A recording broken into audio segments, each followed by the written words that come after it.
Vous avez parlé d'un partenariat économique avec les Émirats. Il y a un dossier récurrent, on l'a évoqué ce matin à Abu Dhabi, le dossier des Rafales. L'Élysée affirme que le dossier est toujours sur la table. Où en est-on exactement? L'Élysée, je dois savoir. Oui. Non, c'était de quoi il s'agit. C'était une formule, mais est-ce qu'on a une chance finalement de vendre cet avion aux Émirats? La question est un peu différente, donc. Écoutez, nous pensons que c'est un très bon avion. Je n'ose pas dire que l'expérience l'a démontré. Mais c'est pourtant le cas aussi bien en Libye que même sur le théâtre malien.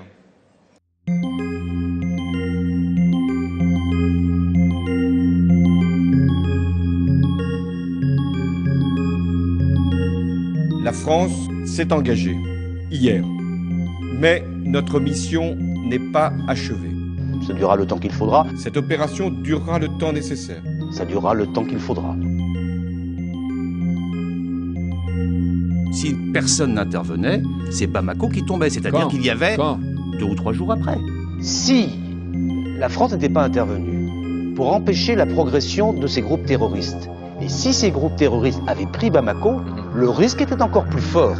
Et si le président de la République n'avait pas décidé d'intervenir immédiatement lorsqu'on a vu la percée qui est en train de s'opérer, alors, aujourd'hui, à Bamako, ce seraient les terroristes qui seraient au pouvoir. La nébuleuse dont vous avez parlé tout à l'heure s'est regroupée, s'est organisée et a décidé d'anticiper et de foncer sur Bamako. Il a fallu intervenir très rapidement. La France a été appelée d'urgence par le président du Mali en disant « venez à notre secours ». Il y avait urgence, d'autant plus que le chef d'État malien nous a appelés au secours. Et étant donné qu'il y a eu une urgence, qu'on s'est rendu compte que si on ne faisait rien, là brutalement l'accélération des choses faisait qu'il fallait intervenir et que le Mali nous a interpellés. Si François Hollande avait attendu une demi-journée de plus, eh bien, le mouvement de descente vers le sud des groupes terroristes serait achevé et sans résistance. Donc il fallait agir, et il a bien fait d'agir ainsi. Il en va donc, aujourd'hui, de l'existence même de cet État ami, le Mali. Sinon, aujourd'hui, au moment où nous parlons, les forces terroristes seraient présentes à Bamako, il n'y aurait plus d'État malien. Entendre le président du Mali dire « si la décision d'intervenir n'avait pas été prise, il n'y aurait plus de Mali ». Je donnerai toutes les informations nécessaires à l'information du Parlement dans le cadre de la Constitution.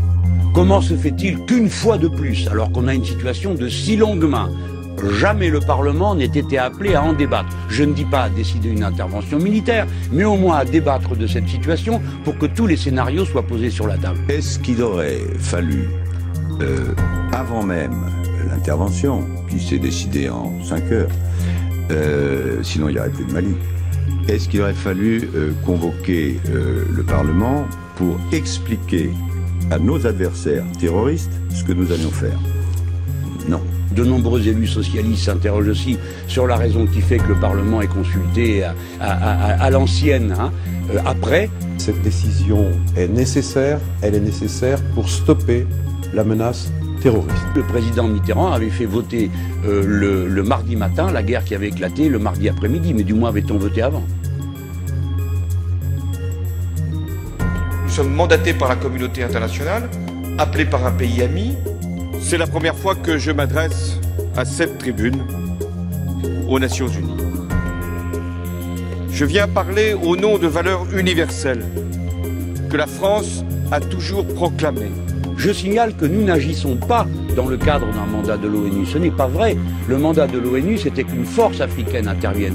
Et la France, je l'annonce ici, soutiendra toutes les initiatives permettant que les Africains eux-mêmes règlent cette question dans le cadre de la légalité internationale avec un mandat clair du Conseil de sécurité parce qu'il n'y a pas de justification à la violence, jamais.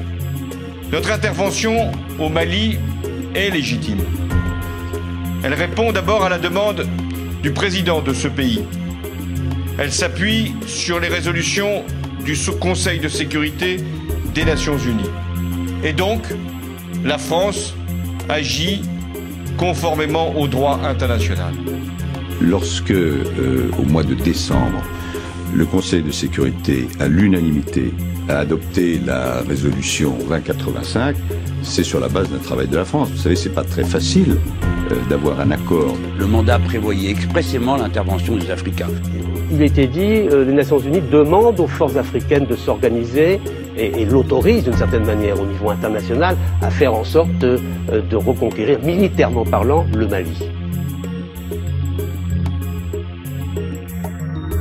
Sur le plan politique, tous les pays sont non seulement solidaires, mais convaincus que nous avons pris la bonne décision. Entendre le président de la Côte d'Ivoire, Alassane Ouattara, dire merci la France. Entendre le président du Niger, le président Issoufou, dire la même chose. Et dans chaque chambre, la même unanimité, tous soutiennent la décision du chef de l'État. Je veux à nouveau apporter le soutien de l'UMP à cette intervention. Oui, pour l'UDI, la France devait intervenir. Aurions-nous pris la même décision? La réponse est oui. Entendre le président du Sénégal, Macky Sall, dire merci la France, merci le peuple français, merci François Hollande. L'Union européenne, pour sa part, de façon unanime, se veut elle aussi aux côtés de nos amis maliens. L'ensemble des pays d'Europe, je dis bien l'ensemble des pays d'Europe, a apporté sa solidarité à la fois au Mali et à l'action de la France. Et tous mes collègues, sans aucune exception, ont souligné qu'ils soutenaient entièrement l'action de la France et qu'ils la remerciaient d'avoir agi et d'avoir agi aussi vite. Car, pour reprendre l'expression de l'un d'entre eux, sans l'action de la France, il n'y aurait plus de Mali. Ce serait quand même paradoxal qu'alors que le monde entier dit bravo la France, vous ayez beaucoup de gens dans les responsables français qui disent « Ah, monsieur, il y a quelque chose qui ne va pas ». Cela dit, les questions sont absolument légitimes.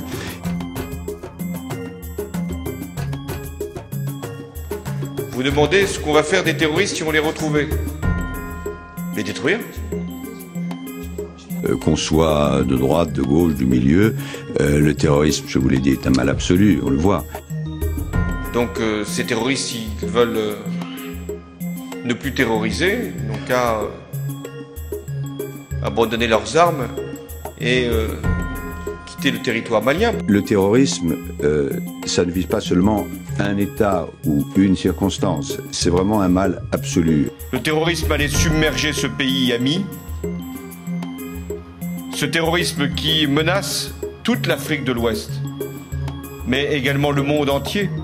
Les terroristes, ce sont ceux-là dont il faut parler. Fondamentalement, ce sont des terroristes qui veulent imposer une loi internationale, comme ils ont essayé de le faire dans d'autres lieux et dans d'autres théâtres. Il fallait agir dans l'urgence pour empêcher la mise en place d'un vrai sanctuaire terroriste dans cette région. Face au terrorisme, il faut être implacable.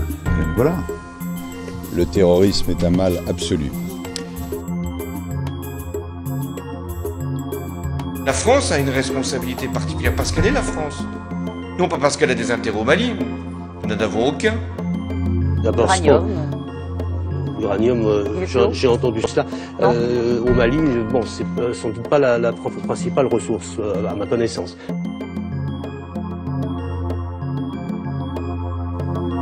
On se demande parfois pourquoi la France est intervenue. C'est tout simple. La France est intervenue par respect de la légalité internationale, de l'Afrique et par amitié. Et vous savez, il n'y a aucun intérêt français, sauf nos ressortissants, au Mali. Donc ça n'a rien à voir avec je ne sais quelle politique d'un autre temps, où nous défendions un régime. Quel régime? Où nous défendions des entreprises qui pouvaient avoir des positions. Quelles entreprises? Je trouve que la France risque d'aller trop loin. Nous n'avons pas de raison d'avoir des forces terrestres au Mali, aucune raison. Nous défendons qu'une cause, qui est celle de l'intégrité du Mali. Et nous n'avons qu'un adversaire, le terrorisme, qui ne menace pas que le Mali, qui menacent l'Afrique de l'Ouest et aussi, sans doute, l'Europe. S'il y avait un État terroriste au Mali, c'est nous qui serions en situation de risque. Ce que nous allons faire, c'est bloquer les terroristes, c'est fait. Aussi, ce qui a commencé d'être fait aujourd'hui, s'occuper des bases arrières des terroristes. Et nous assurons notre propre sécurité, parce que la sécurité de la France et la sécurité du Mali, c'est la même chose. On fait la guerre aux terroristes au Mali pour notre propre sécurité, d'abord. Parce que le but des groupes terroristes, que ce soit AQMI, Moudjahou, Ansar-Dine, tout ça c'est la même chose finalement. Le but, c'est de développer la djihad internationale et de frapper la France, les pays d'Europe, à partir d'un territoire qu'ils auront pu conquérir et transformer en une espèce d'État terroriste. Est-ce que les troupes françaises pourraient remonter et pourquoi pas jusqu'à Tombouctou? Il n'y a pas de blocage dans les plans d'action de nos forces. Si on a l'idée, par exemple, j'ai lu ça quelque part, d'une reconquête du nord et de l'est du Mali, c'est du néocolonialisme. Pour sauver le Mali, nous sommes aussi là pour sauver le Mali. Mais sauver le Mali, ça veut dire aussi assurer notre propre sécurité. C'est le devoir d'ancien pays colonial, c'est ça, quelque part? Oui, mais en même temps, c'est notre sécurité. C'est-à-dire c'est les deux en même temps.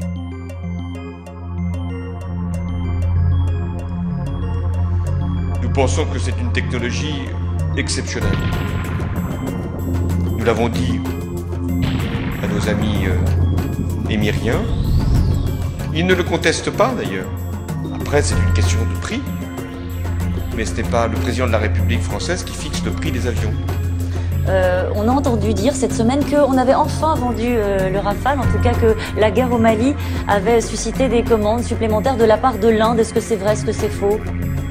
Alors, nous sommes en discussion, enfin, le groupe d'assaut est en discussion avec le gouvernement indien pour l'achat de plusieurs dizaines de Rafales. Ces discussions se passent aujourd'hui dans un dialogue exclusif, c'est-à-dire qu'il n'y a que le groupe d'assaut qui est en discussion avec le gouvernement indien, pas d'autres groupes. Ces discussions se poursuivent. J'espère qu'elles aboutiront progressivement à des résultats positifs. Donc, nous ne conditionnons rien à rien, mais c'est vrai que, étant présents ici, nous avons vocation à avoir des matériels qui puissent être les plus cohérents entre nos deux pays. On ne va pas commencer là maintenant à faire des comptes d'apothicaire par rapport à la nécessité qui est d'éradiquer le terrorisme.